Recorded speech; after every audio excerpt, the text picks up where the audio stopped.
My older son went to 4 preschools in 2.5 years. We kept pulling him out, and he kept getting kicked out because he just couldn't manage his emotions, interact with his peers, or do the things his teachers expected him to do. The last time he was kicked out of preschool for trying to push a kid off the top of the climbing structure, we realized that something was seriously wrong and we needed to get help for our child.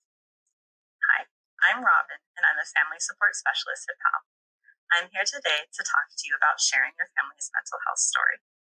Your family's mental health story has power. With it, you can reach out for help, connect with families who have been through similar experiences, and build community. You can create empathy in others, reduce the stigma surrounding mental health challenges, and affect positive change in services and policies. But talking about mental health can be complicated and scary. Here are a few considerations families think about when deciding whether to tell their family's mental health story. One consideration is whose story it is. You might feel that the story belongs to your child and isn't yours to tell. Think about your child's age, talk to your child about their comfort level, and consider focusing on your experience as a parent and using a pseudonym for your child when talking about them publicly. Another concern is whether or not we're going to break down while telling our story, and this is a problem for me.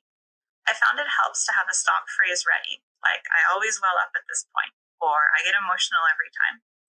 And remember that it's okay to have feelings about this. This is tough on you too. Families also worry about whether sharing their mental health story will make them vulnerable. More and more people in today's society are becoming educated about mental health, but you can still get the occasional unhelpful or even rude response. Families also worry about whether they might be judged or socially isolated by their community if their community knows what's going on. For this, please use your own best judgment. Sharing your story has many benefits, but only you know how much you should divulge. Once you've decided to share your story, it's also really important to empower your child to share their own story. It is theirs, after all. You can talk to your child about how much of their story they feel comfortable sharing, and tell them it's okay to talk about their mental health. Teach them that when people ask questions they don't want to answer, they don't have to respond. Help them practice saying, "That's private," or "I don't feel comfortable with that question." Always teach your children that whether or not they want to share their story broadly, mental health challenges are nothing to be ashamed of, and you are proud of them for who they are. If you've decided to share your story, here are some places you can share it. You might want to start with someone you trust, like a close friend or family member, or you could start by sharing anonymously. There are many web pages out there, especially for parents of children with mental health challenges, where you can share your story without divulging any personal information.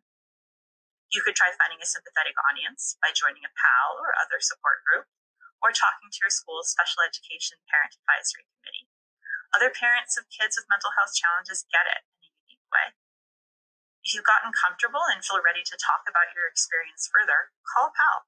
We're often contacted by the media looking for parents to tell their mental health stories, and we can help you amplify your voice. Your mental health story has power, and so do you. Please consider sharing your family's mental health journey in whatever way feels safe to you. Thank you, and we look forward to hearing your stories.